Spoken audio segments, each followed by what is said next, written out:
America today, in business, government, and most elite institutional organizations, operates under a rubric many would describe as managerialism. It is a belief that the best results can be achieved through rigorous quantitative measurement and elimination of processes and people that do not measure up. It is a decidedly material approach to running a system, and in terms of total output, efficiency of inputs consumed, and other tangible attributes, it can result in improvements. But when it comes to things harder to measure, quality, happiness, and the spiritual direction of a people, management science, a contentious term in and of itself, often fails to deliver. Tonight we're joined by Henry Mencken to discuss how Taylorism, the movement that started it all, led America to win in war and peace, but lose on many of the fundamental human issues we all face when we get home at the proverbial end of the day.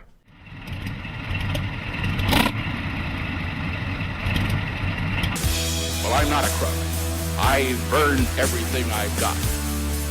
The military-industrial complex.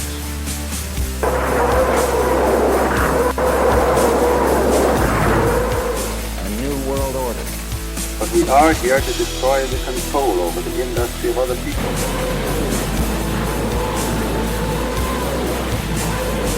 I did not trade arms for hostages. It's been time theater.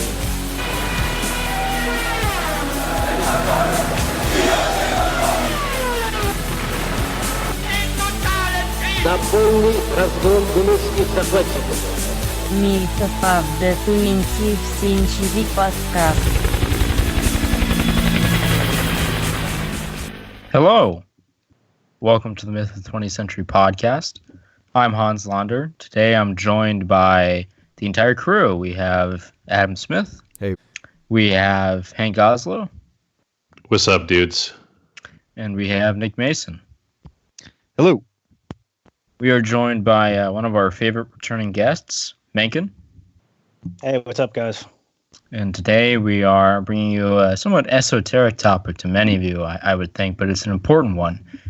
Today we are discussing the history of management science, and we will endeavor to make that sound a lot more interesting than it probably doesn't sound to you right now. But today, I think we have a few announcements from Adam and Nick to go over. I just wanted to say real quickly, there were two people. I've been catching up on some backlogged emails, and Peter, I had written to you a while back. Maybe you did not get my email. It's okay if you didn't respond, but I use Tutanota, and so sometimes that is sent into the spam folder. So check your spam folder to see if my email's there, and let me know if you got it. And then another individual wrote to me who is a teacher, and it took me a while to get back to you. I'm sorry about that, but I also got back to you. So you do the same. If my email's not in your inbox, check the spam folder. And I had a couple people who were kind enough to donate on Bitcoin. We got a, I think, recurring donation from whoever owns this wallet. I want to say an especially grateful thank you for some very generous donations. This is coming from the wallet 2MCB. And then we had another person who I think I corresponded with, so thank you. But their Bitcoin wallet starts with 15KE. Thank you to both of you. And then there's also someone who did want a book and then was also telling us that they donated on Patreon, and they go by the title Little Wars. Thank you. And I would like to add as well, if anyone who has written to me or has written to Adam and has not received a book, I apologize. I think we got all of you, but if not, please just send another message, and we'll make sure to sort that out for you. Thank you. Yeah. So, Mencken, you mentioned to us that someone had a question related to our show today. Would you like to go over that? Yeah, this comes from a friend, Jack, who is a very generous supporter of both my show and yours. He had a number of questions, but the big one dealt with, he's asking to you directly, Adam. He says that both Proverbial and Myth have discussed Nassim Taleb's concept of anti-fragile as a goal for the remnant of a declining empire. And these are his words. He says, my understanding of anti-fragile is not just being resilient and able to absorb the shocks of disruptive events, but to gain advantage or thrive because of the shocks. Moving Right. beyond individual prepping and the short of plan community, are there personal or family capital good investment or occupational strategies that work towards the goal of being anti-fragile? Well, this reminds me of when Nick and I were sort of discussing this on a previous show. I believe it was with Dark Enlightenment, and it was about infrastructure. If I'm not mistaken, I'll put a link to that show in the show notes. Either way, if that's the show or not. But what we kind of talked about was first of all the concept of anti-fragile as opposed to something that is just kind of robust. Is it benefits from disruptions or typically a negative event that you would normally associate with being costly, and it does the opposite. So it gives you something that is positive when there's something bad that normally happens to most people. In looking at this question a couple days ago, it just reminds me of how difficult this question to answer is in general. But I did put a little thought to it, and what I would say is that if you want to benefit from something going wrong, first of all, like what exactly is that that you are talking about? And so the first thing I would say is that there's an untold number of things that could happen in the future. And so I guess what you want to do is basically write down what you think the most likely things that are relevant to you that are going to happen. And then you start thinking about each one at a time and probably in order of importance. And so with regard to sort of the stuff that we were talking about with the guys from Rebel Yell about the colonies and things like that, basically the problem we're mainly addressing is that the system, the grid, the network, whatever you want to call it, that we all kind of depend on, the trade system, the legal system, all the stuff that we can't really get away from, and we utilize it, but at the same time it sort of controls us in many ways. I think if that goes down, and I think that's kind of the general question about like what happens in a crisis or in a, God forbid, a civil war or something like that, what do you do? And then can you prepare something that actually sets you up to be in a good position? In the scenarios that a lot of people who are survivalists and preppers talk about with regard to things like civil unrest or urban riots or government just basically going into non-existence or it's not functioning anymore, and you basically have general anarchy and lots of street violence, or basically there's no recourse with the government. Basically you're on your own. What are you going to need in that situation? And if you have it, can you actually profit from it? I mean, to use a somewhat crass term, but I would say that the simplest thing is you need to have stuff that other people are going to need. And that's typically stuff that people don't think about having. Most people are not really survivalist minded. And, a lot of people say, have ammunition. You could trade for that. I think that's only in certain circumstances. I think if we're in a prolonged conflict, ammunition would be extremely valuable, no question about it. But in a short-term disruption, and what that looks like is, again, I mean, you can just imagine a completely complicated tree of like what scenarios could happen. Like one event leads to another possible event, which could lead to many other possible scenarios. You really don't know where you're going to end up. But if you look at history, which is kind of what we try to do, you typically see people having sort of similar problems, and that's typically food and water. So have food and water, things like that, and you can trade with that, and you could probably make quite a bit of a return on that if suddenly things are in short supply. And so it's supply and demand. It's an iron law of economics. You can't get away from that. And so if you have something that right now is actually fairly cheap to accumulate, and you predict that this would be something that's highly in demand, but because of maybe supply chain disruptions, or maybe it becomes illegal or something strange like that, if you have a way to have a good supply of that on hand, you could trade with that and benefit from it. Longer term, and that's sort of a short-term thing, what Nick and I have talked about in the past and sort of debating this, like what does it really solve if we all just kind of like leave the system and then become non-entities to the system that seems to want to oppress and destroy us if at worst. What does it really mean if we just withdraw from that? Are we winning? And arguably we're not, but what I would sort of envision is that if you've got a network of people, not just yourself, but if you have people that are trained and ready to actually cooperate and work as a unit, sort of like in a military sense, but also in sort of a practical sense of being able to have people who are specialized in certain areas where they can help each other in certain situations, like somebody's a medical expert, somebody knows how to repair vehicles, another person has a farm and they can grow food. If you have a preset selection of people that are cooperating and in sort of a community already, and nobody else has even thought to think about doing something like that, like most Americans, like most people who live in suburbs and urban areas where they basically they take the highways, the government sort of legal system provides the framework for which they make money and they're taxed for it, blah, blah, blah. If you've already set up a trade network of people who have the essentials, you are going to be a shining beacon of prosperity and power in a relative sea of disaster, for lack of a better term. And that, in essence, will just automatically put you ahead of everybody else. And I think that is the beginnings of what we could potentially see if the United States falls apart. If there are groups of people that are already functioning like Rebel Yell's Identity Dixie does, and what some other groups in America are doing, we would become leaders, and that's political power. And so I think that would be the next step in the medium to long term to rebuilding something that's better than our current system. So I don't know if that really gave you any easy answers, but I don't think it's an easy question. I think that's a very good answer, and I'll definitely, when I'm talking to our benefactor again, discuss this if he has any elaboration. But I agree. I mean, ultimately, the anti-fragile thing, the thing you can do beyond just simple resilience is build things that offer alternatives so that when the primary is not there, the primary solution is not there, you benefit by gaining loyalty from people that you help. Yes. Yeah, I would just add to that.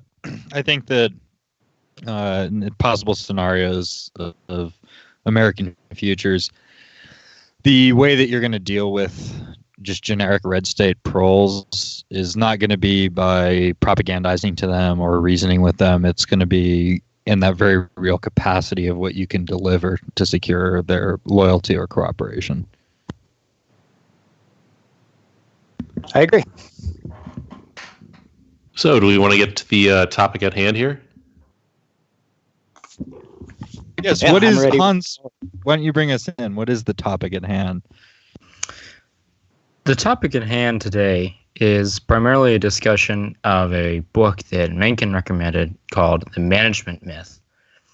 More broadly, the topic at hand is the discussion of management science, I suppose managerialism, really in a post-war sense, although we will go into sort of the proto-history of managerialism with a review of Frederick Taylor's principles of scientific management theory. But Mencken, maybe you can kind of bring up why you were interested initially in this book, The Management Myth, and its larger impact on sort of general American history. Yeah, so I'd start off with, as we said, the primary source, I think the unifying source is Matthew Stewart's The Management Myth, but definitely this won't be a single source episode because there's all kinds of related things that'll come into the discussion. The biggest reason I thought it was important is Matthew Stewart does a good job looking beyond the curtain, as it were, of the managerial class, without falling into any kind of reflexive teenage tear, saying that it's just all bad man and we need some kind of alternative plan system or anarchy or whatever. But he does address the development of the management class, the managerial class in the process. And beginning with Taylor especially, I mean, the point that needs to be understood is fundamentally this whole field, this whole study of management sciences, and I would say sciences in air quotes, ultimately this is the class that is the ruling class of the 21st century. And beginning with Taylor and a lot of material that he essentially just made up the data with to fit the conclusions he had started with, Taylor could effectively be called the man who created the current managerial class of the world. Well, if I could give a short introduction to Taylorism, I'd be happy to. If that's interesting. It's a field that I studied to a degree in school, and even then, as somebody who's going to choose a field of study is obviously kind of passionate about it to a degree. Even then, I sort of looked at it with some degree of skepticism because of how it was tied to making, especially in the manufacturing and heavy industry sectors of the economy, trying to make everything quantitative and then applying that to what is largely a service-based economy today. That was the beginning of my skepticism, because the people that I would hear talking about Taylorism in the sort of modern arena it sounded very odd to me, because Taylorism came out of basically this guy's work at the Bethlehem steel mills, and he was doing projects that were related to very measurable things. I mean, he was sort of, I think he was the person who phrased it this way. He's like, if you can't measure it, you can't manage it. Well, in high technology, to sort of jump ahead, or a lot of other sort of relatively more complicated fields, other than basically just blast furnaces and steel coming out, rolling it, cutting it, dividing it up, that's very like arithmetic. Like you can count things, and it's very measurable. But if you jump ahead to something like software development, or even management consulting, which is sort of what this book is about that this guy wrote, you can't quantify these things so easily, because you're dealing with things that are fundamentally different every time you do them. You're not dealing with a repetitive manufacturing process. You could sort of do this to a degree in farming, because you have seasons and there's a lot of repetition. But without that repetition, the statistics are meaningless. And so that's where my main skepticism of sort of the kind of management sciences and the Taylorism in particular, in the modern sense, comes from. But where it began, I actually do think there was something to be said for it from a pure business logic point of view. There are two weaknesses to it, though, and I'll start with the positives, though. I think it's very reasonable to basically look at a process that is going over and over and over again, and you're basically on an assembly line or something like that, and try to measure how long it takes, how much you're producing, how much you input to produce that output. Efficiency is defined by output divided by input, and if you're getting more output for the same amount of input, that's a objective improvement. And I think that's fine, and you should measure things in a way where that makes sense. But where it doesn't make sense is, again, where you have all this complexity. When you have things that basically you can't put them into these rigid buckets. And the other thing that I think the MBA's sort of philosophy has it's overtaken the United States, essentially. This book cited some good statistics on this. When the author was first looking at the MBA field, there were only about 17,000 awarded in the United States per year. I think it was in the 1970s. And then by somewhere in the 2000s, there were 150,000 per year, which represented, according to him, a quarter of all master's degrees. There is something to be said for just there's too many MBAs, there's too many lawyers. I mean, like everybody's wants to be a manager, but nobody wants to be a worker. Okay, so that's one problem. Another problem is that, and I talk about this a lot in places on these podcasts that we do, doing everything on a spreadsheet is really missing, again, a lot of nuance, a lot of quality is something that is very difficult to measure, by the way, too. You can measure defects very easily. Like if something has a specification in manufacturing and it's not working, okay, there's a defect, then you can minimize defects. But you can't on a spreadsheet tell if your quality is maximized, because quality is very subjective. It's very kind of emotional in many ways, because it's very qualitative as opposed to quantitative. Yes, and you look at a beautiful car. Why does a Ferrari sell for $250,000 and a Fiat sells for $15,000 if you're lucky? I mean, the materials that went into it are pretty comparable, but the design and the color and the marketing and all this intangible stuff, you can't quantify it. Hank, there's a you sort wanted of to say logical extension of the whole field of management science that, I mean, when this stuff was invented in the 1910s, like the natural extension is a fully planned economy. You have management science people come and talk about best practices. It's not facially a stupid idea to say, like, well, every factory must follow best practices and we will allocate capital to the most efficient producer. And a lot of the time, what ends up happening is, like you were talking about, the notion of measurability, or in a political science context, they call it legibility often. You end up with decisions and even flows of concrete capital, to say nothing of human capital, that are dictated by non-legible back channels. So you're assigned a task at maximum efficiency and you farm it out to someone else, in kind of invoking your favor bank in order to meet your quota, through a process that ultimately you have very little control over if you're purely optimizing for the kind of de jure systems instead of the de facto systems. Yeah, I would say I don't think for our audience sake, we've really explained what Taylorism is for somebody who maybe is coming in without any background or understanding of the topic. Well, I can offer a quick definition from Sure. Designing the Industrial State. This is actually a book that Nick had recommended to me a long time ago, around the time that we did our episode on the Progressive Era, which I would actually recommend that you listen to that episode before you listen to the rest of this one. That episode develops a lot of our internal understanding of the rise of American bureaucracy, the rise of industrial progressivism in the United States, the rise of sort of a pseudo-planned economy in the Gilded Age, as Hank was mentioning. But after the episode, Nick recommended this book, Designing the Industrial State, the Intellectual Pursuit of Collectivism in America by James Gilbert.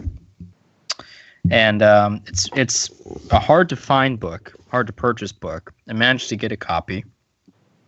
It's great. My copy is looks like something from the early 20th century. Yeah, the one I got, I think, is very used. It's beat up. The cover was falling apart, but the pages inside are still pretty legible. But halfway through the book, Gilbert kind of gives a brief breakdown of what management science really is becoming, and talks about Taylorism very briefly. And this is his explanation.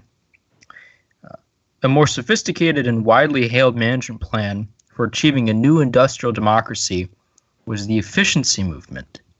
Scientific management, as explained by Frederick Taylor, was shortcut to increase production and industrial peace, and a plan for harmonizing the antagonistic interests in the factory through a better use of space, time, and work. Taylor's plan, in other words, would place a boundary of science between corporate owners and managers.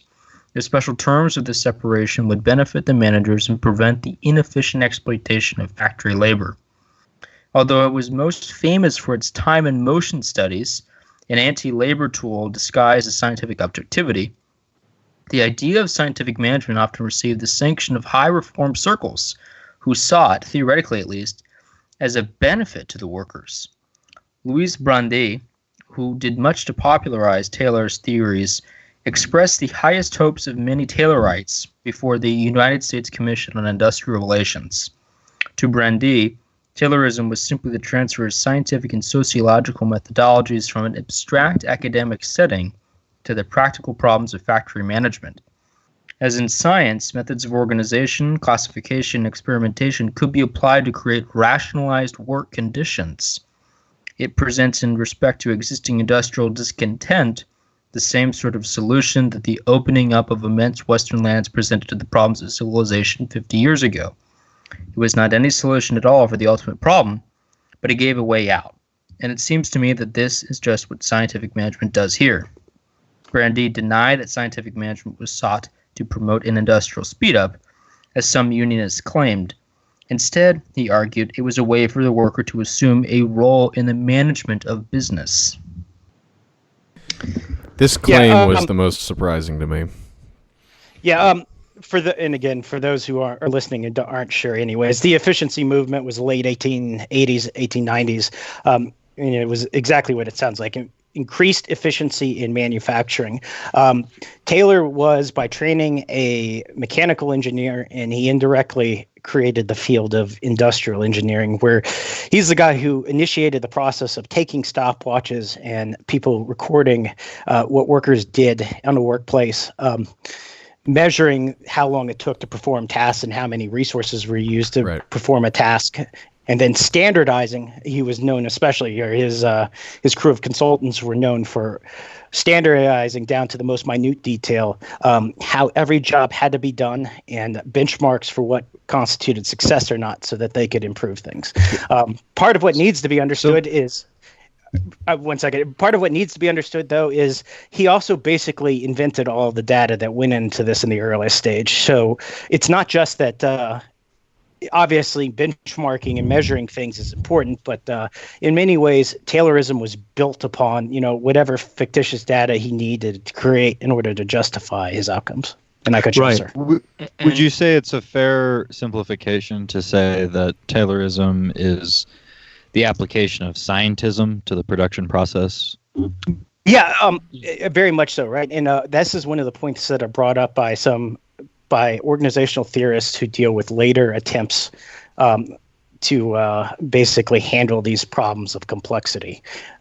It was extremely reductionist and linear in its approach. And part of the problem with teaching a very reductionist approach is complex processes, even if they're in a very regimented, documented way, just measuring everything in a reductionist manner does not necessarily give you a full image of the sum of their parts, and that was one of the bigger problems that comes out of Taylorism.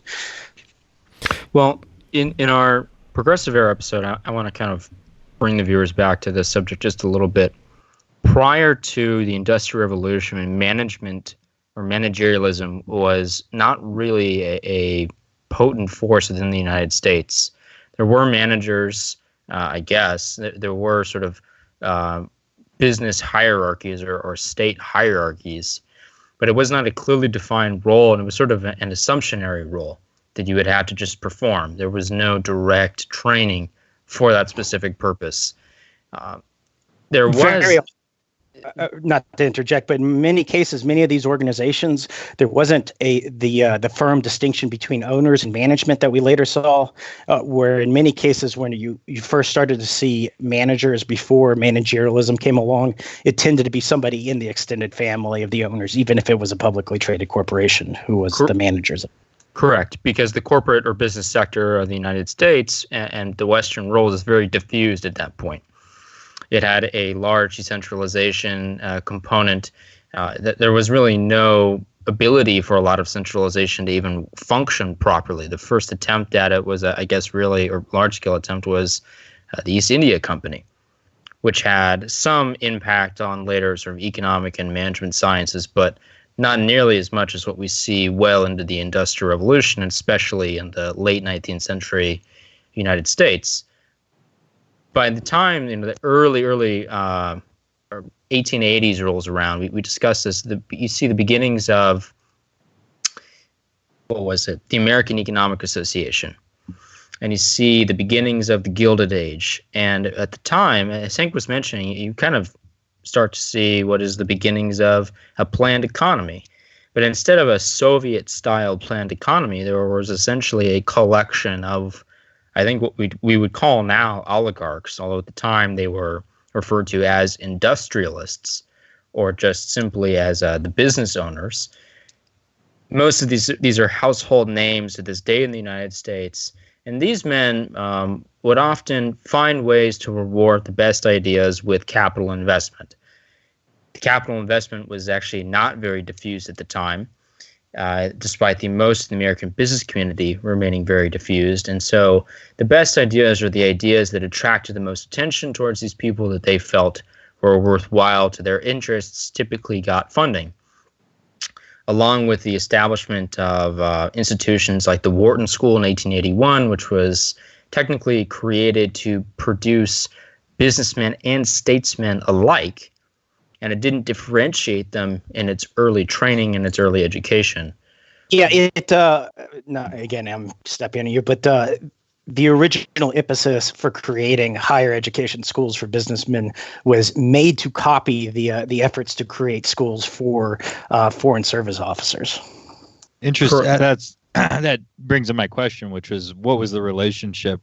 What relationship did these applications of material science principles have on the academic establishment in America? Was it Hans who was speaking? I can jump in on that once you finish your current. You're covering.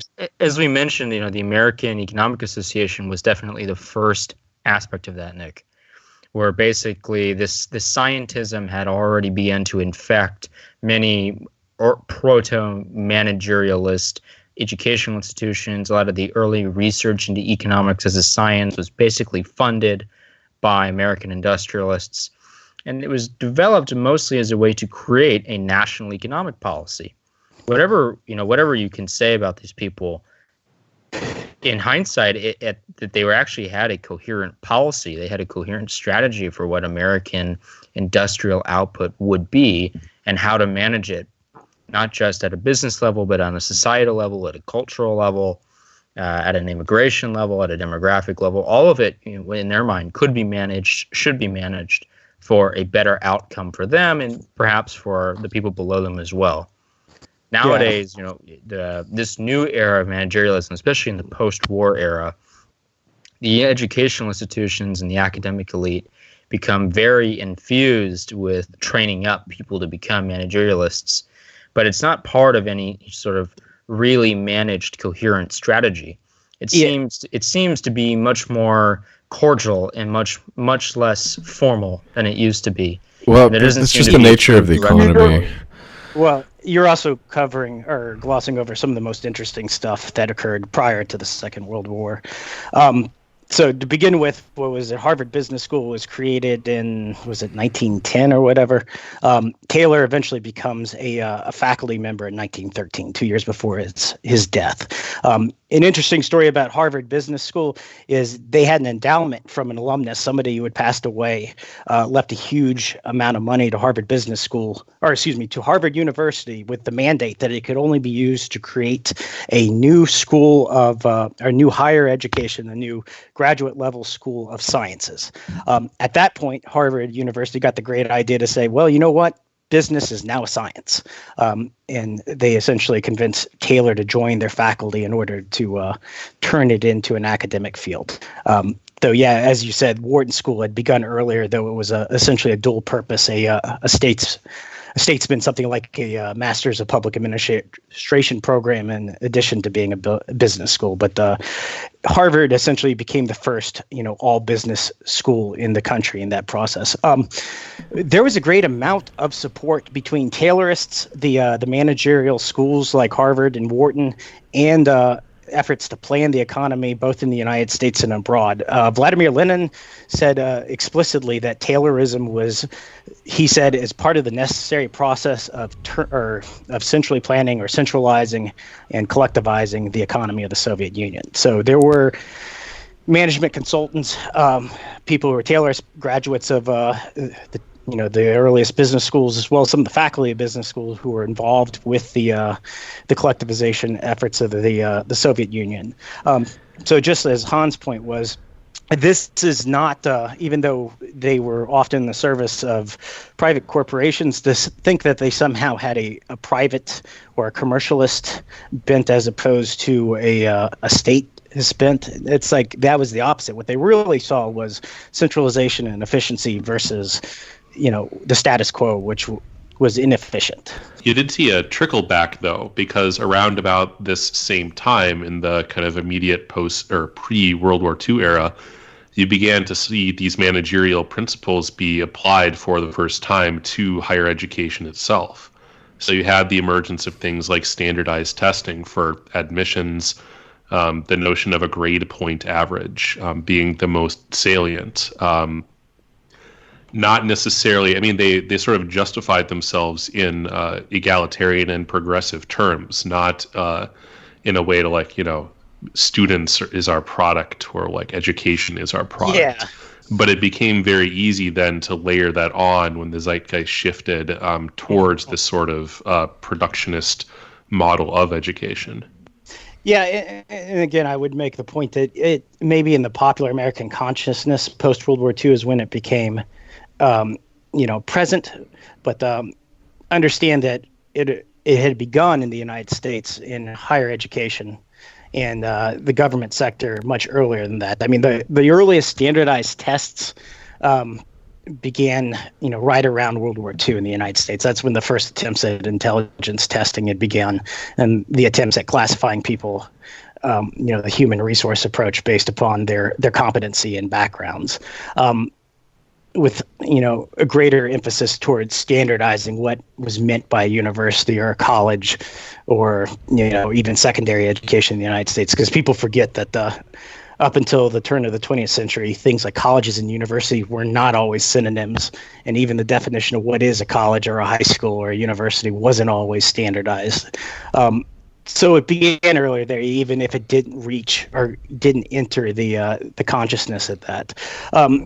But that also needs to be understood is Taylorism, the sort of scientific or scientistic, as Nick pointed out, approach to managerial sciences, it was also in the wane after like 1915 or so. And, you see subsequent waves of approaches towards teaching managerial skills with later a human resources approach, and then, another or a series of waves of how the discipline was seen. You said it started to wane after 1950? 1915. That's the Taylorism. Because Taylorism, the peak is generally seen to be about 1910. 1913 is when he joined the curriculum, the faculty of Harvard Business School, essentially making, Taylorism an academic discipline. Again, even though it was based on just made up data, but 1915 is when he had passed, and it's also seen as a major turning point in which his ideas started to wane. Well, it's interesting. One of his contemporaries was Henry Ford, and in this book, apparently Ford was somewhat skeptical of Taylorism's or Taylor's ideas. Now, the way I interpreted that was basically just Ford as kind of being his curmudgeon self and kind of wanting nothing to do with outsiders. I mean, he generally disliked accountants and consultants in general, and he wanted to run things the way he wanted to run them. But if you look at how Ford operated, I mean, he was very much a Taylorist, in my opinion. He basically sought to standardize every operation on the assembly line. He applied the assembly line to the automotive process. He didn't invent it, but he basically borrowed it from the meatpacking facilities in Chicago, and he noticed all these hooks going around with these butchers, working on the pig as it goes down the line, and he's like, well, I could do that with cars. And he basically sought to improve efficiency and make things simpler so that things can go faster on a weekly, monthly basis. So I don't see any real difference. Well, yeah, well, again, he was definitely influenced by the efficiency ideas, even if it wasn't Taylor's specifically. Because, again, Taylor wasn't so much the first person to do this as he was the guy who essentially convinced everybody it was a science and we should take him seriously.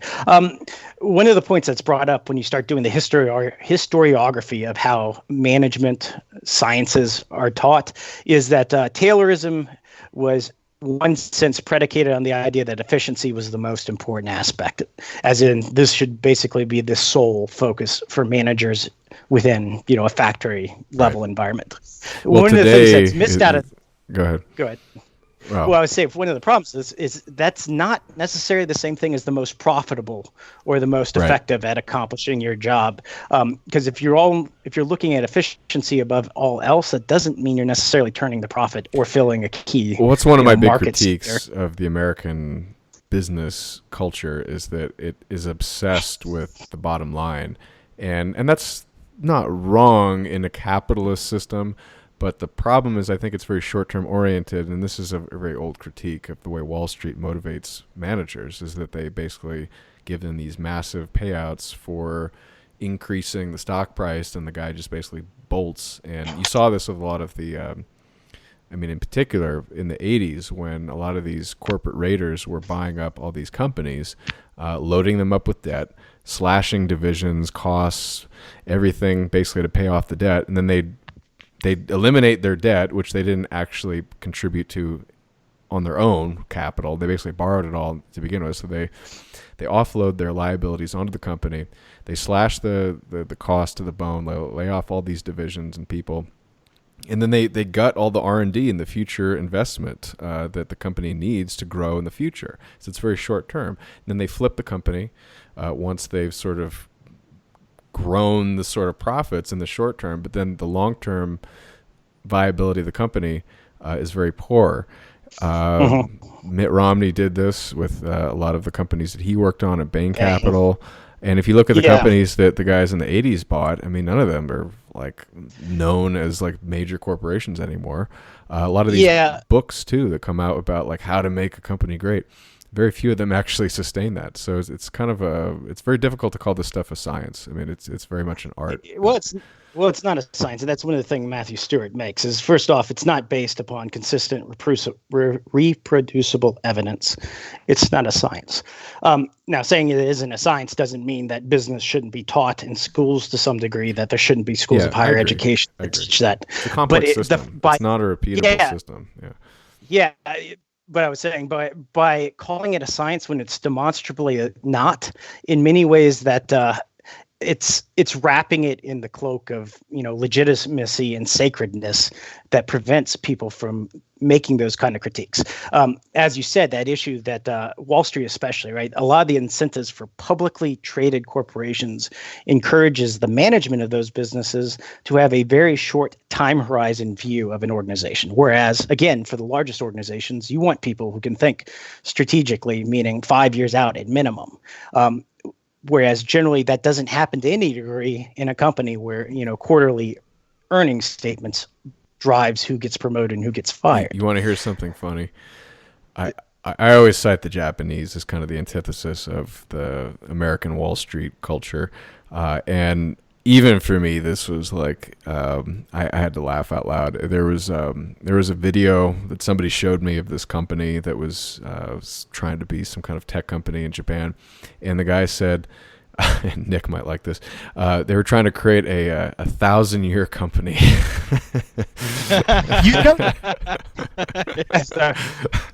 There are like 4 different Japanese corporations that are over 1,000 years. Well, yeah, that's the other thing. I was going to bring that up because, like, if you the Zaibatsu system itself, the Kikkoman, like soybean conglomerate or whatever, like they've been around for like 800 years. I mean, it really is kind of funny.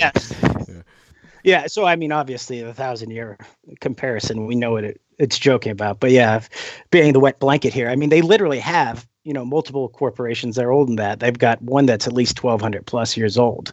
So it, as you said, though, I mean, there's something in the Japanese culture that makes that possible. Whereas in the Anglo-American culture, the only companies that really have long-term, multi-generation perspective on their industry are family-owned businesses. That does, it does not happen in publicly traded firms of any sort. And a lot of private companies. There's a lot of agriculture concerns, energy companies to a degree, commodities companies.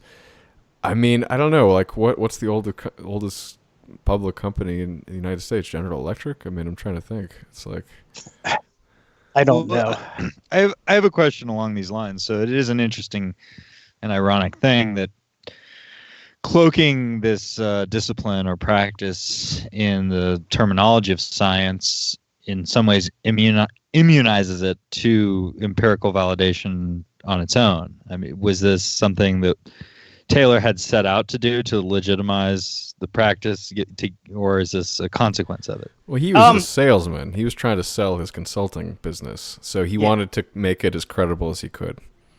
So for him, it was essentially about, it was distinguishing his company and making it profitable, as the most unique market niche or market opportunity or whatever, making himself unique in that sense. A lot of what wrapped the cloak of science around him that made people believe it, despite the fact that Taylor said that for years, was essentially the creation of Harvard Business School and dedicated schools of business. Because I mean, as soon as you start having, academia, and you have journals, and you have, people who are tenured in these fields and PhDs in these fields, it suddenly becomes a lot harder to pretend, or a lot harder to point out that it's not a science. Can we talk about one of the other sort of gurus of the business consulting world, Michael Porter, if you're familiar with him, Mencken? He is a total idiot. His company out of business. I wouldn't call him an idiot. I'd call him buys a bit of a charlatan, perhaps. But yeah. There's actually, I'm glad you brought it up, because there's an article I sent to someone maybe about 2 weeks ago from the New Yorker. It was written 5 years ago, called The Disruption Machine. And it basically details the fall of Michael Porter and how basically the entire business community realized this guy is full of shit.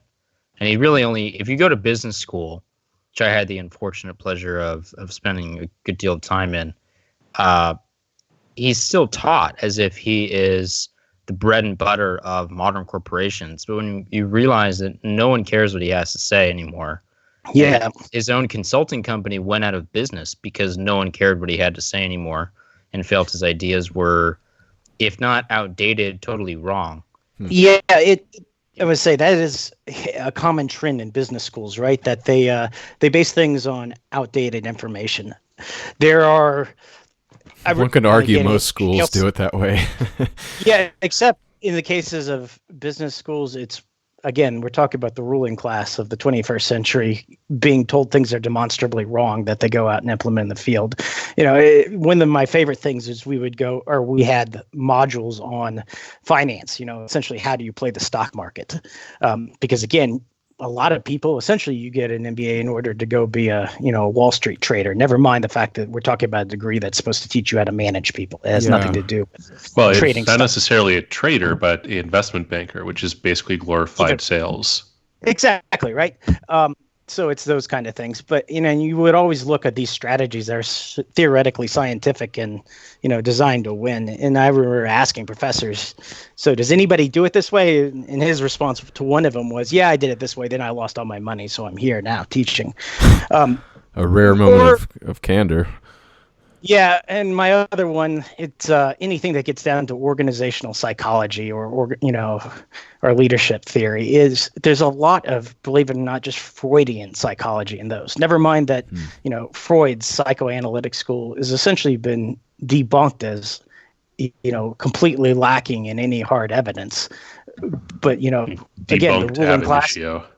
Yeah, but again, it's still used as a foundation for a large part of the knowledge imparted to, again, the global ruling class, because they don't like to change any of their premises, especially if it no matter what evidence from what other schools have demonstrated that's incorrect. Well, and this is something that I think it's easy to look at what a lot of these consulting firms do and say, okay, this is transparently bullshit. All of these people must be idiots, or at least they have some sort of ulterior motive, or they're not playing the game that they're describing playing.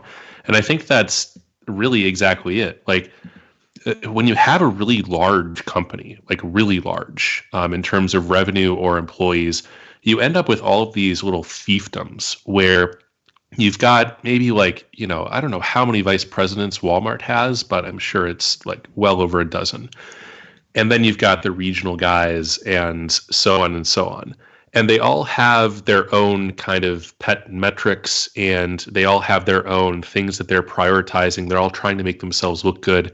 And there's often like 2 or 3 different guys that you can put in charge of any initiative that's remotely quote unquote transformative. So what I see a lot is that you'll bring in management consultants the same way that you'll bring in a bunch of Nigerians into Iraq, because it's like, look, we're not from around here. We don't give a fuck. We do what we're told, and we're told to restructure this area like X, Y, and Z. And then they leave, which is the great thing. Because if you put one of your own guys in charge of like, well, do we really want to be in, I don't know, the electric car market? then suddenly that guy forms a constituency. That guy has a strong case that, well, I did all the groundwork for this. Like, I should be the guy in charge of this. Yeah. He's maybe trying to fudge the numbers on that basis. So the decision has already been made that we're going to do this or we're not going to do this. Yeah. And the role of the consultant is to provide enough analysis so that the CEO can go to the board and say, we think this is a fantastic opportunity. And I didn't just like pull this out of my ass. Like, here's these guys as a gut check, a very expensive gut check. Yeah. And they also, with their MBAs, think that it's a great idea. And it doesn't matter if the analysis is correct or not. It served its purpose. Stewart says that explicitly in the book in a number of places, that a huge amount of what he did at, whatever. He was talking about a bank he was at quite a bit. And like Hank says, it's like you bring in this outside team that has some patina of credibility or objectivity, I should say, as opposed to being an insider who has a political fiefdom and a sort of axe to grind, and there's rivalries. No, you bring in guys who, as Hank eloquently put it, don't give a fuck and basically just say what the business case is. And the theory is that the board then can look at that and say this is an objective take, as opposed to all these sort of people I can't trust inside my own company.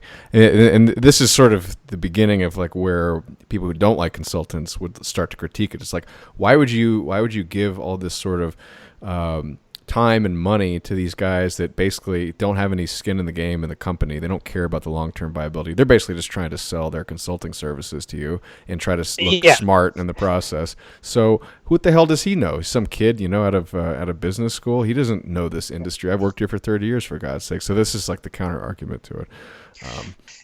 And obviously not all consulting firms are created equal, and some of the ones that are better in particular industry actually do give a fairly objective analysis. Generally, they're not the biggest or the most profitable companies because you don't get a whole lot of repeat business if you make a habit of telling people what the data shows, regardless of whether or not they want to hear that.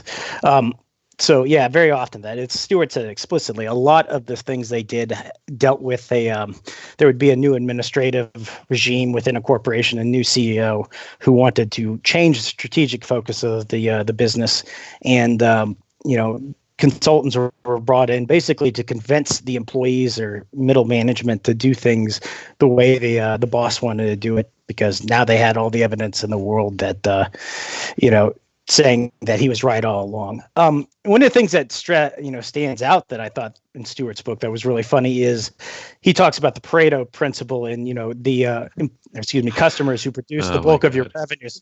Yeah, well, and he talks about that, and they basically have a 3-tier category of companies or clients that produce the bulk of your income revenue, the ones that produce some revenue, and those who produce essentially none. And his companies basically told everybody, those guys who are the 20% producing the bulk, you need to have all those clients. Which again, for any person who's been in any kind of volatile industry in the world, the first thing you would say is, doesn't that mean you're much more exposed to risk? Because now if there's any shock in the industry at all, you're basically going to bear 100% of the shock, Yeah, but, and it's like this static model. It's like, oh, okay, I have 100 customers. I'm going to pick the top 20. Like, well, okay, some customers leave. Some customers like have things like word of mouth that they spread the word. I mean, as long as each customer is profitable, to me, that's basically where you draw the line. It doesn't have to be like the most profitable, and then you like ignore everybody else. You have these situations where they are brought in specifically to fire customers. Like fraud consulting is a huge industry. And these aren't like, they are mercenaries, but they're not brought in for any sort of grand strategic insight. It's a game of whack-a-mole of like, which of my customers are going to screw me?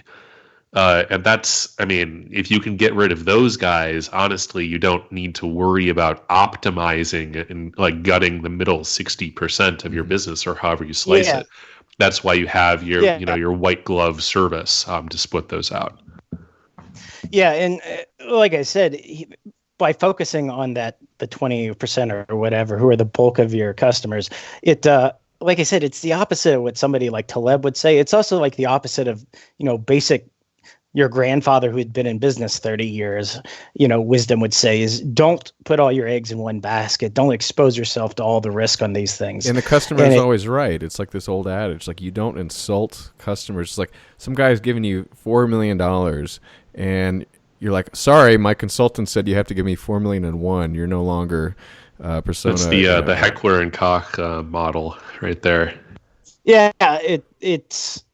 it's a good way to ensure that a lot of those customers who are the bulk of your revenue go somewhere else. Just because, as you said, I mean, if you no fuck loyalty. your customers, they're not going to hang around it.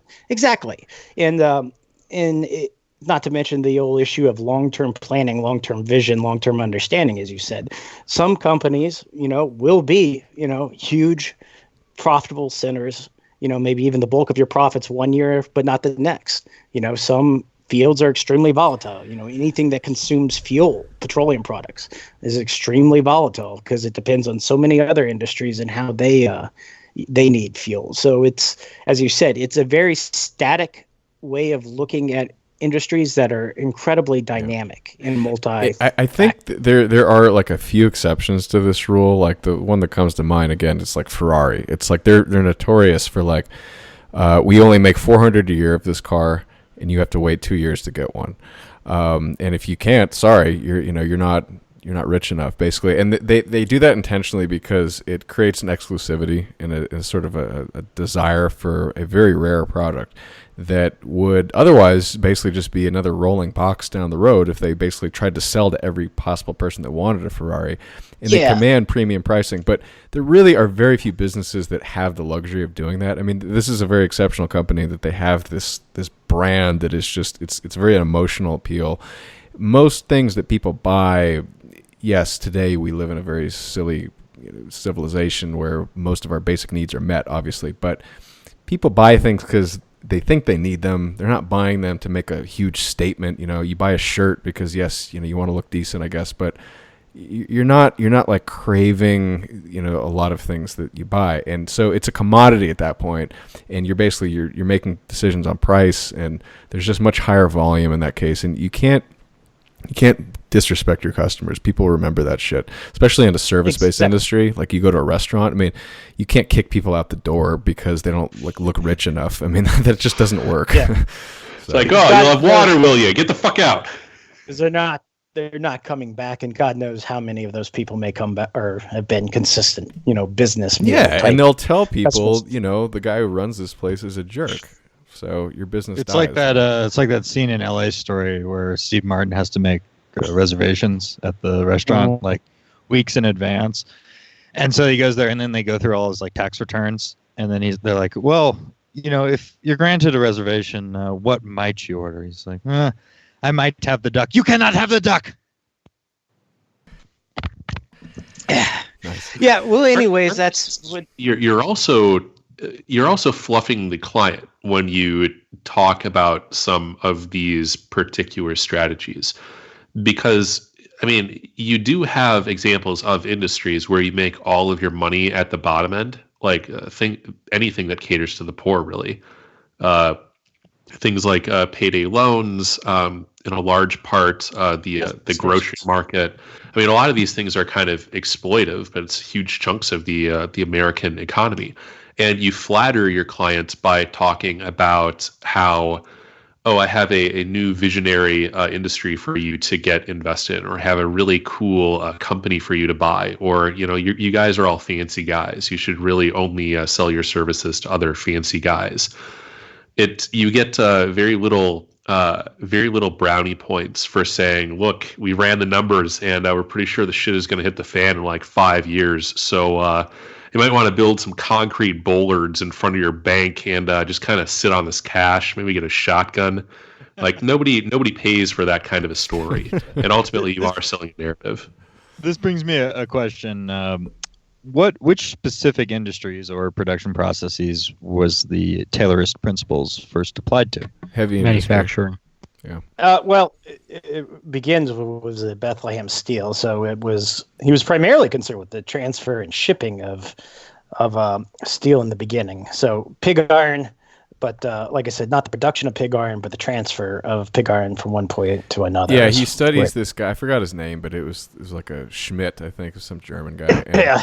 This poor guy. I mean, he was basically an ox. Like his job was like he had no brain. Apparently, he would just do what he's told, and then he'd go home and he continued working on his house or something. And he didn't ever question why he had to do anything. He would just do it. Yeah. And he tried to get this guy to like do it differently so that he'd be more productive, and like it didn't work. And he was studying this man because he was trying to get him to like pick up more pieces of steel per hour. That was his objective, and it goes on and on about like how he's like obsessing about Schmidt. But it's things like that, like, you know, can you load more, you know, pig iron to the boxcar per hour stuff. Yeah. Except Schmidt did not exist, and all of the data associated with Schmidt was invented. Yeah. There were actually investigative reporters who went through the city and basically pulled up the records of every person who had lived in this, you know, in that town at the time, and apparently there wasn't even a Schmidt in the town. So that's the one he was talking about. So. And you do see cases where there's like legit insights. I don't have the name of the study, but it was basically, let's go on safari to India and take all these fresh-faced MBA. I think they were still students at the time. And instead of doing case studies for, I don't know, whichever local businesses they make them pair drop into and try to give them advice, they looked at small textile producers in India. And a lot of the advice was very, very actionable, very good. It was things like, hey, maybe you should have an inventory system. Like, you know, on paper, whatever, but keep track of how much product you have of each kind. Maybe you should have a price list so that people don't have to interrupt you when they try to get a quote from something. And in their telling, and, you know, with all of the various scandals going on in academia, it's difficult to believe 100% of just so stories like this. But I mean, there's a reason why these kinds of innovations exist, or why there's the notion of best practices that is a real thing. Yeah, and I mean, it's like I was saying earlier, there is the fact that it's bullshit to say that management is a science doesn't mean that management shouldn't be studied, or that you know, the process of business education shouldn't exist in, you know, some format.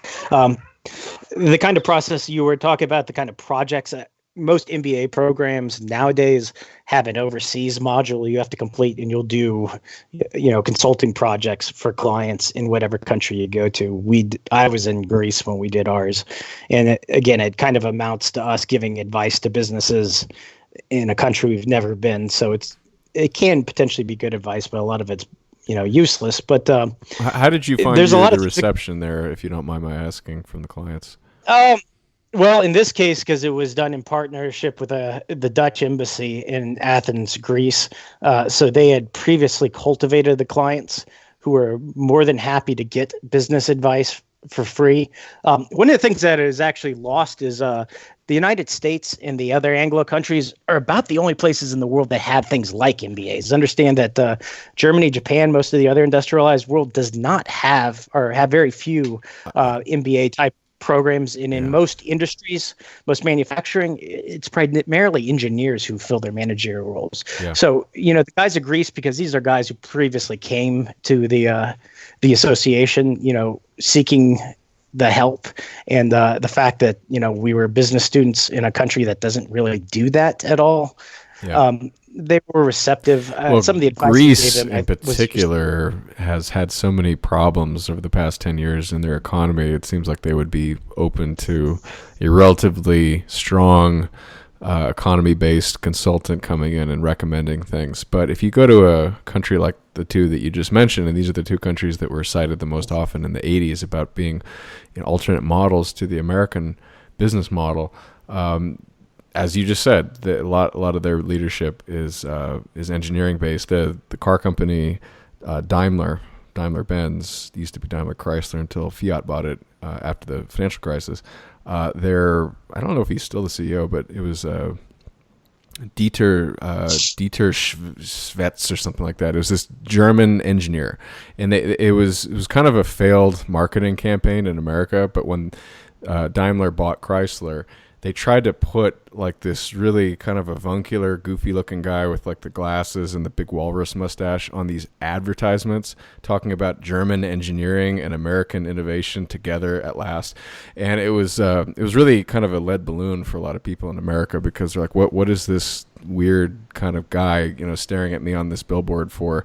But in Germany, they love that stuff. Like, they like to know, like, they'll address you by Herr, Mr. or Doctor, and this guy was a doctor in some sort of engineering field.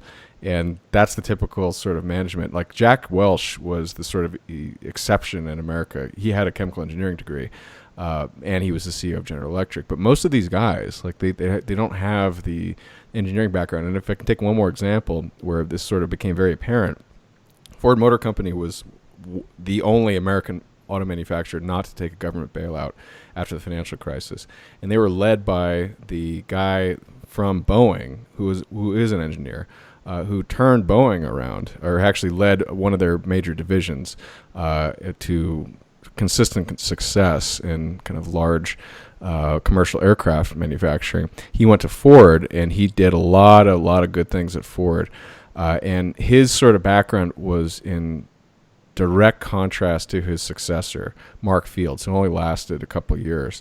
And I couldn't stand Mark Fields from the beginning, because this guy's way of carrying himself, like basically when Alan Mulally, the guy that took over Ford before Fields, he came in to sort of, do all the sort of one-on-ones you do as a new CEO and talk to all the top managers. He actually had to convince Mark Fields to move to Detroit, or Dearborn, technically, where Ford is located, to assume his role as, I think it was CFO or something like that. It was basically a subordinate role to the CEO position, from Florida. And what he was doing before that was he was like flying back and forth on the company dime on private jets from his home in Florida. And I'm like, this guy's the company's in trouble, and this guy's spending private jet hours and on the company dime so he can sort of have his like nice villa or whatever in Miami or Fort Lauderdale. I just thought that was so disgusting, the way he was sort of behaving. And then immediately as he took over, he's Jewish, by the way, he tried to move a lot of the factories to Mexico. And this is what Trump was complaining about. This is the guy. And he has an MBA from Harvard. He doesn't have. You didn't even have to preface that he was Jewish. I mean, as soon as he said he has an MBA from Harvard and he tried to move factories to Mexico, I just assumed that he was of the Talmudic faith. Yeah, you can make that assumption oftentimes, but it's not 100%. There's a lot of. I do have a question. It might be a different direction, but I was curious how these principles, scientific management, Taylorism, found their way into the American war machine. Both in the war production process. It was sick. Read the free book, Operations Research in the Second World War. It is a government publication. It is freely and legally available. It's a fantastic read if you're at all interested in this. Yeah, so, go ahead. Because I would look to someone like Robert McNamara as the ultimate creature of this process. Could you explain this to me, Mencken, please? During the Second World War, it was a multi-factor process. Part of it was a lot of it was the manufacturing process.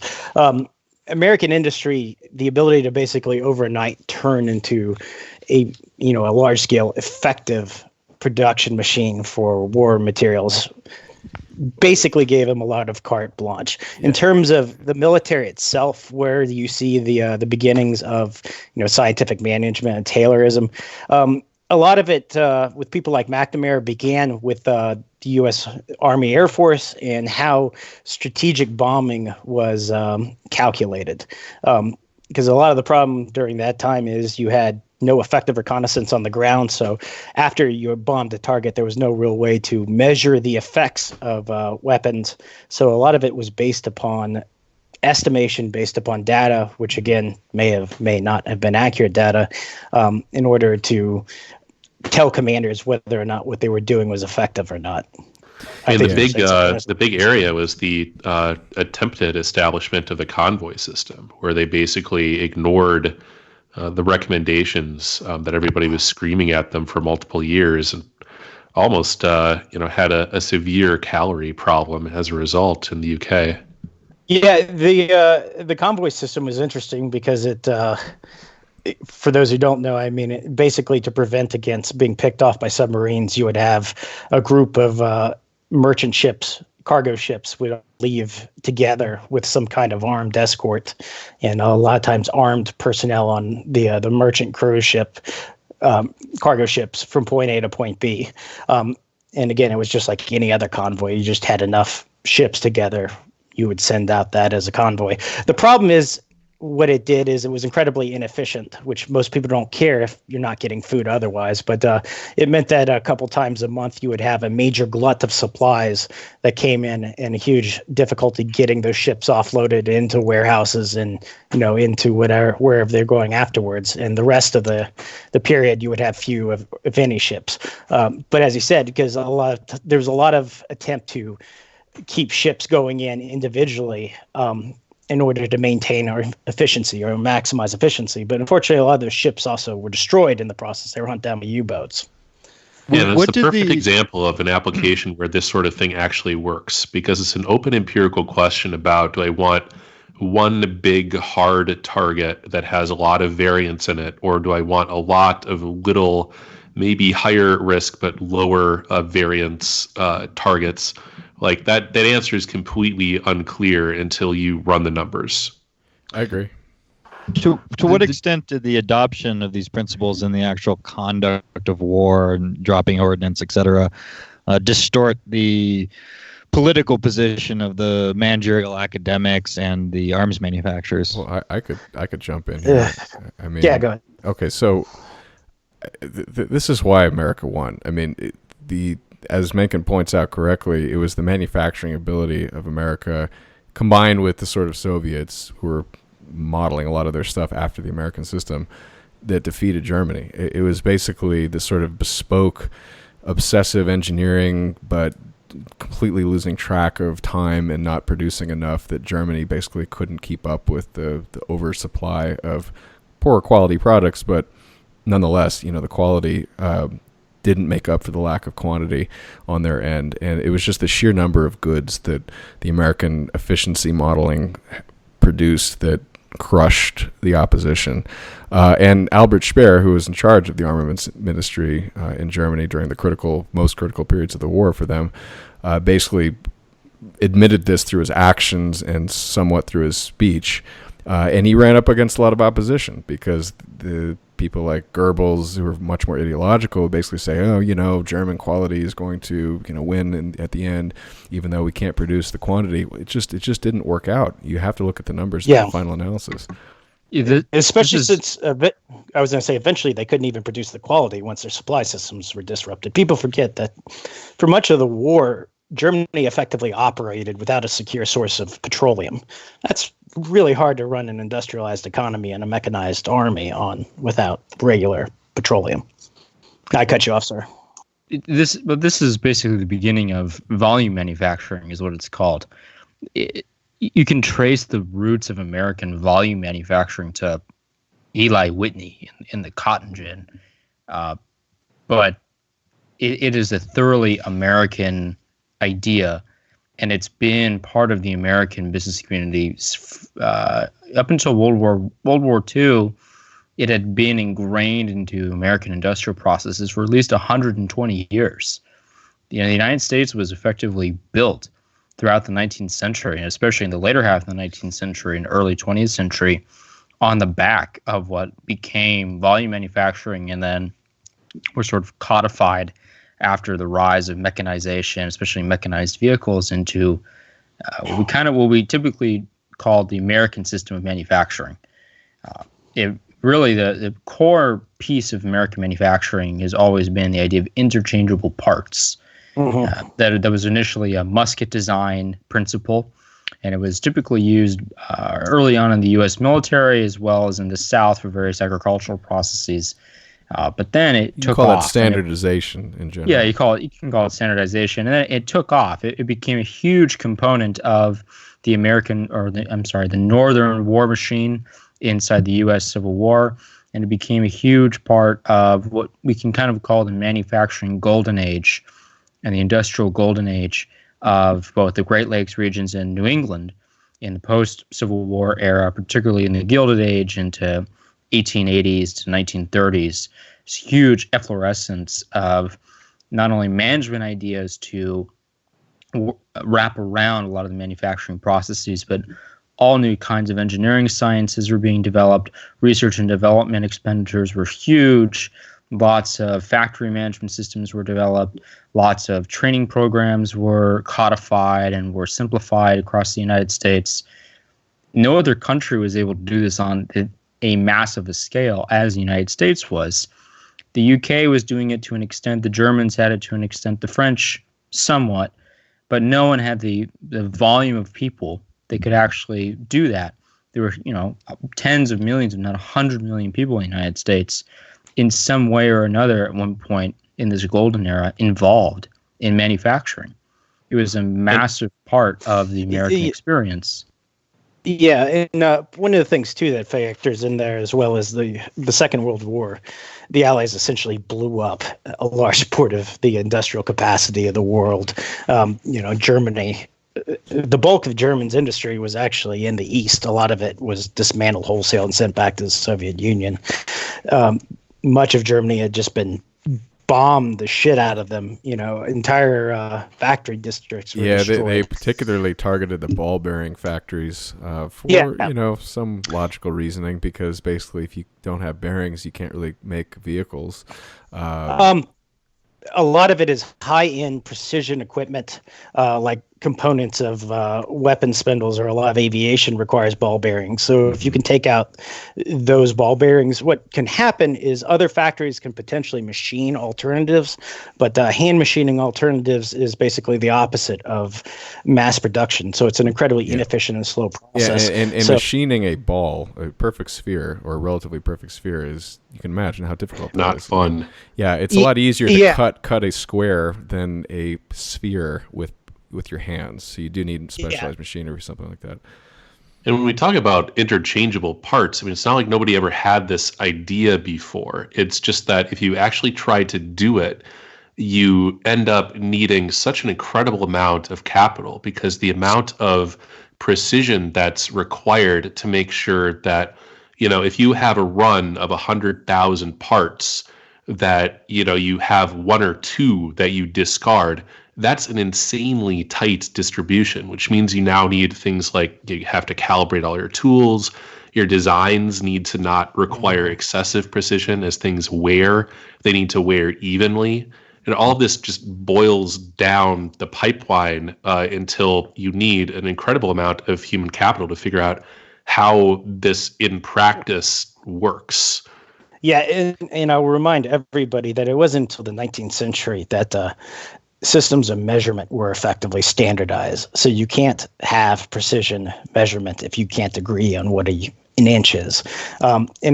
Which at that point is when they could actually produce very accurate measuring tools. So if I can give an example of that, if you go into a small auto body fabrication shop and you tell them, I need this gauge of steel, it really depends on what time period your car is from, what country it's from, because the Americans and the British use different systems.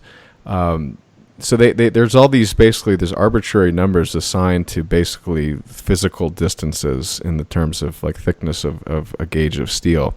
And there's different types of gauges for different types of metal too.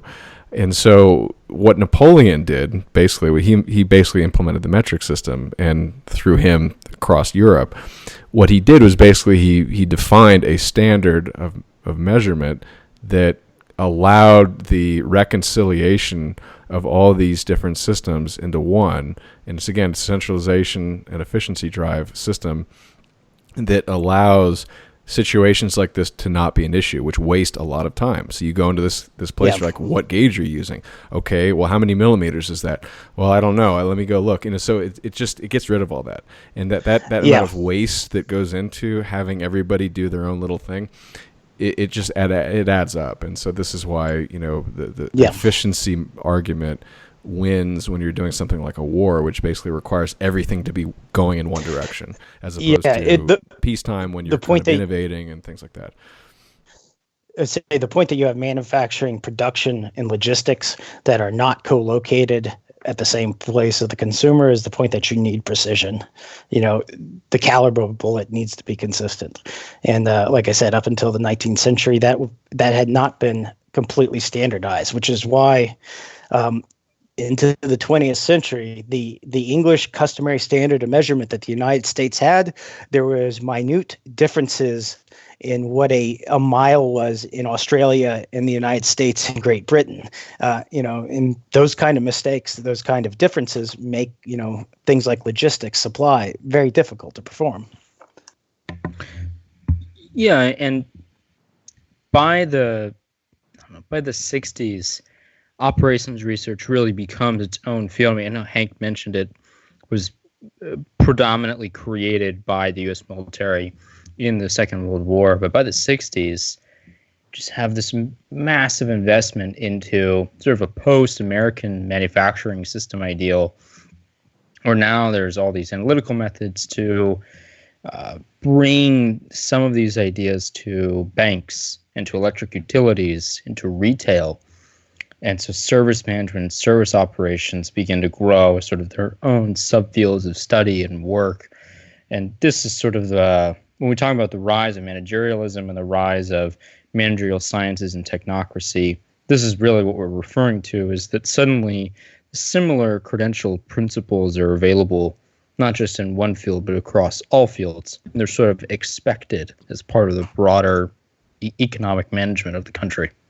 And you also need the physical ability to do the calculations involved. Right. Like statistics as a modern field did not exist at all until like the mid-20s, 30s. Like Fisher only started publishing his ANOVA, like analysis of variance, like where are these errors coming from, in like 1920 something.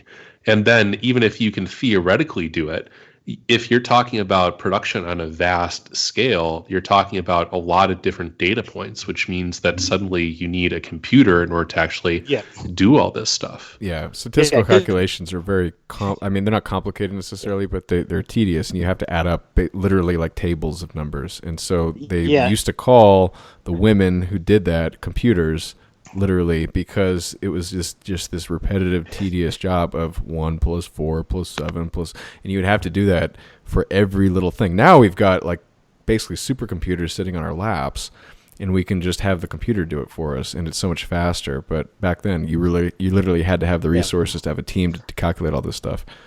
Yeah, until the 1970s, unless your company was rich enough to inform or purchase an IBM computer to do that, it was literally, like you said, people manually on paper doing those calculations. And even then, when calculators and personal computers first came out, they were extremely expensive. Electronic calculators averaged something like $700 or $300 each when they first came out in the 1970s.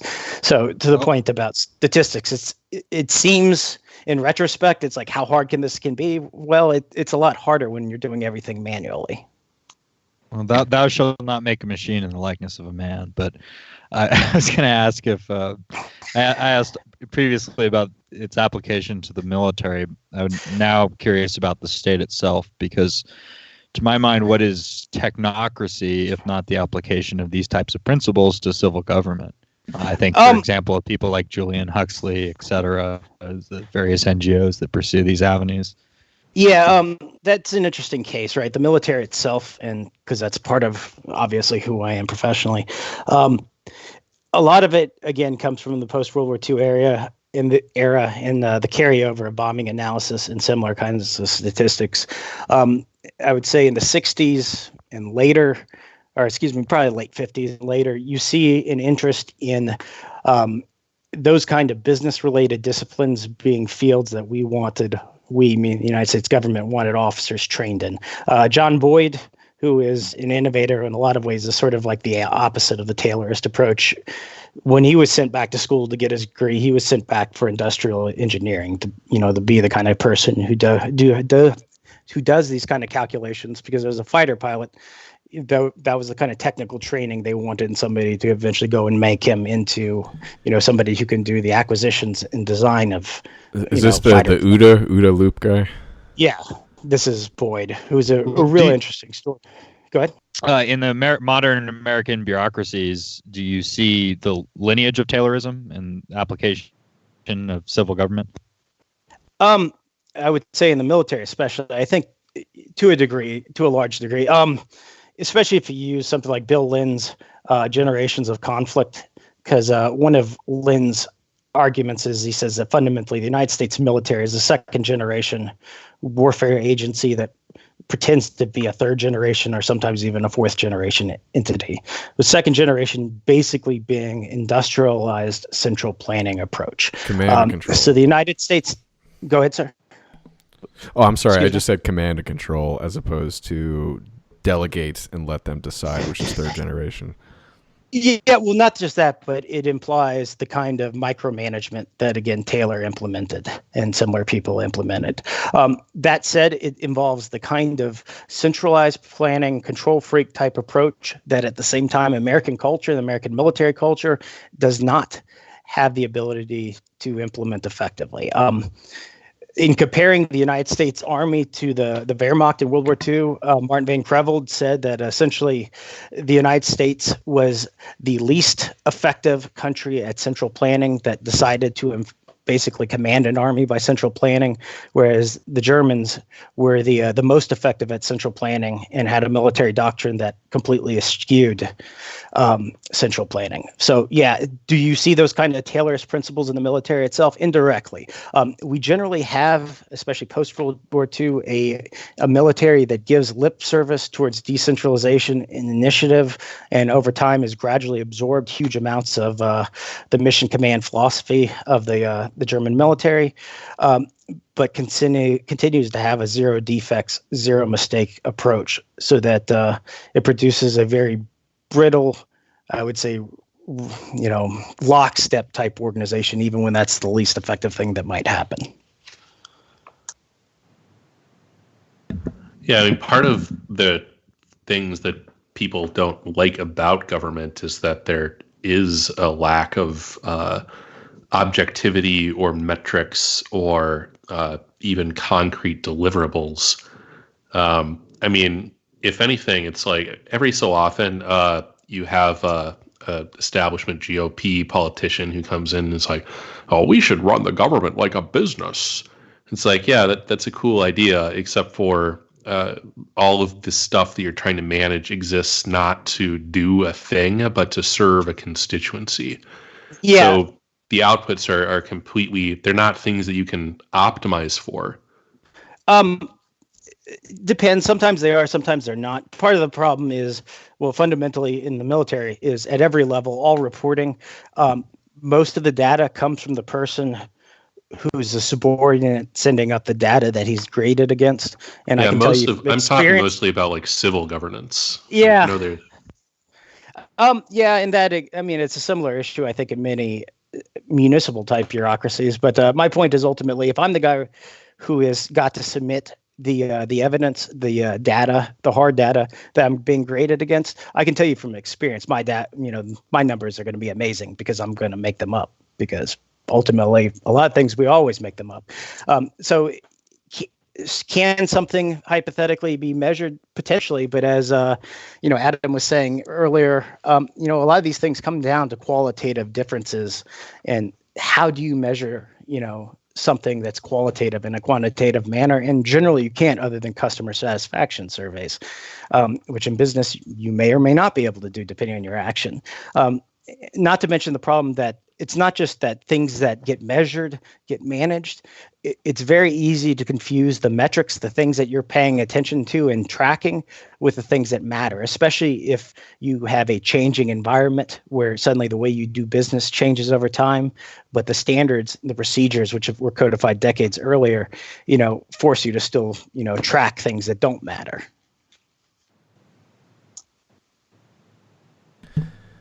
So I'm going to ask kind of a broad question here.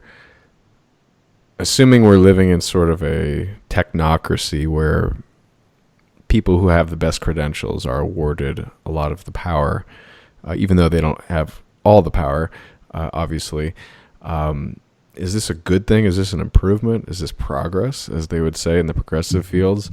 Or are we lacking something, maybe sort of the soul of a nation in exchange for the automation and efficiency gains that we would get from regimenting everything? Is there something better that we could do, or is it better than what we had?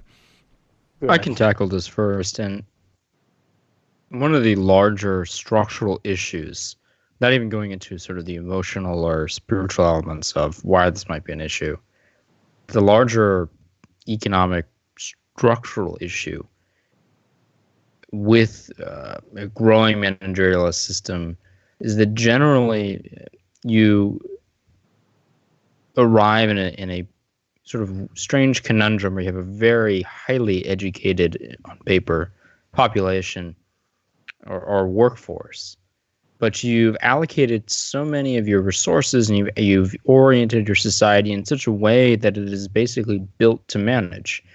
Most of the management systems in early managerialism was developed around an existing economic structure that was, for lack of a better word, fairly anti-fragile.